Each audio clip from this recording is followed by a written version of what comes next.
voici la présentation officielle des règles du cambriolage qui, si vous n'aimez pas la lecture, en 5 minutes, vous connaîtrez toutes les règles. Et on commence déjà par la mise en place. Du coup, on a le plateau central, on va placer des véhicules qui sont hyper importants pour la fuite, où dedans vous allez pouvoir découvrir des nombres de places limitées ou des objets qui permettent de les faire démarrer.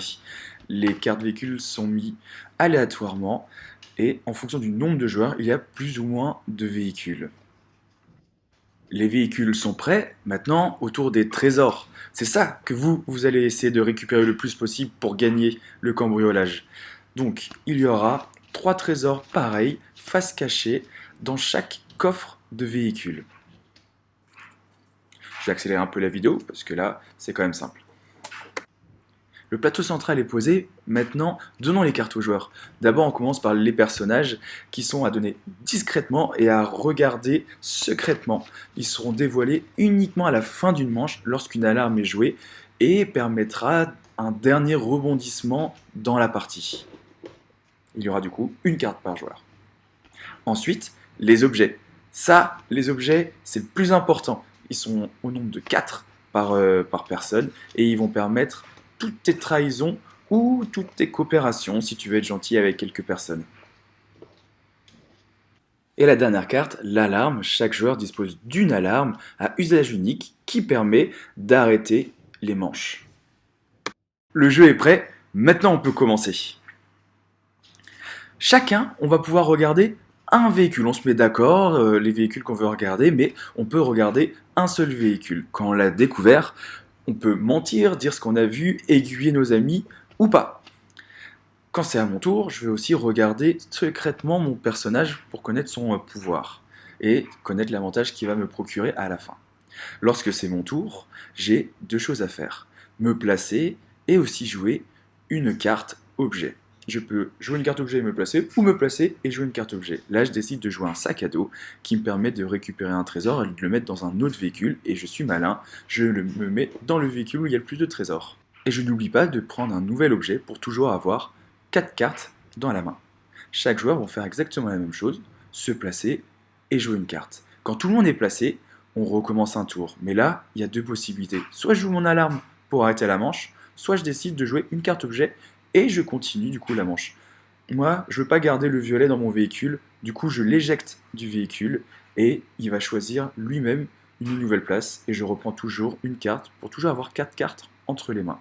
Il décide de se replacer et le joueur suivant est bien placé, décide d'arrêter le jeu et de jouer son alarme.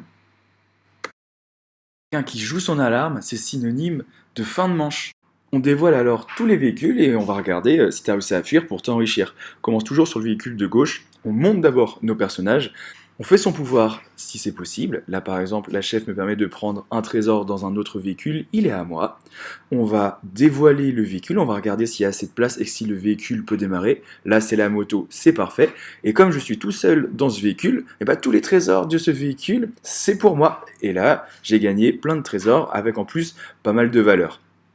On fait maintenant le véhicule d'à côté. Pareil, on va dévoiler les personnages et découvrir le véhicule. Là, c'est un camping-car. On peut être maximum 2 dedans et du coup, le véhicule peut démarrer. On dévoile aussi les personnages des 2 joueurs et ils vont faire leur pouvoir directement. Là, comme ils sont 2, il faut qu'ils se partagent le trésor. La personne qui est en première position, qui a la position du pilote, va prendre le trésor qui l'intéresse le plus. Évidemment, la statuette d'Hercule qui vaut 2, alors que le deuxième, lui, malheureusement, va prendre un trésor qui ne vaut rien. Si jamais il y avait un troisième trésor, on refait un tour, ce qui veut dire que le bleu aurait récupéré un deuxième trésor. Et pour le dernier, c'était la citadine et il fallait les clés. Malheureusement, il n'a pas joué l'objet clé, il ne peut pas démarrer, il est donc éliminé. Les cambrioleurs qui ont réussi à avoir des trésors comptent leur valeur et l'échange compte des pièces. À la fin de toutes les manches, c'est celui qui a le plus de pièces qui a gagné. Dès qu'une manche est finie, on recommence, on redistribue des véhicules, des personnages, des trésors, juste vous gardez bien précieusement vos cartes objets, celles-ci ne doivent pas être changées. Le jeu s'arrête quand tous les joueurs ont joué leur alarme. Et oui, parce que du coup elle est à usage unique, donc il va falloir vraiment faire attention à quel moment vous le jouez, parce que dès que vous avez joué votre alarme, vous ne pourrez plus arrêter une manche, ça sera aux autres cambrioleurs de le faire. Quand toutes les alarmes sont jouées, vous comptez toutes vos pièces que vous avez accumulées au cours de la partie, celui qui en a le plus gagnera cette partie de cambriolage. Bah oui, même toi tu veux jouer.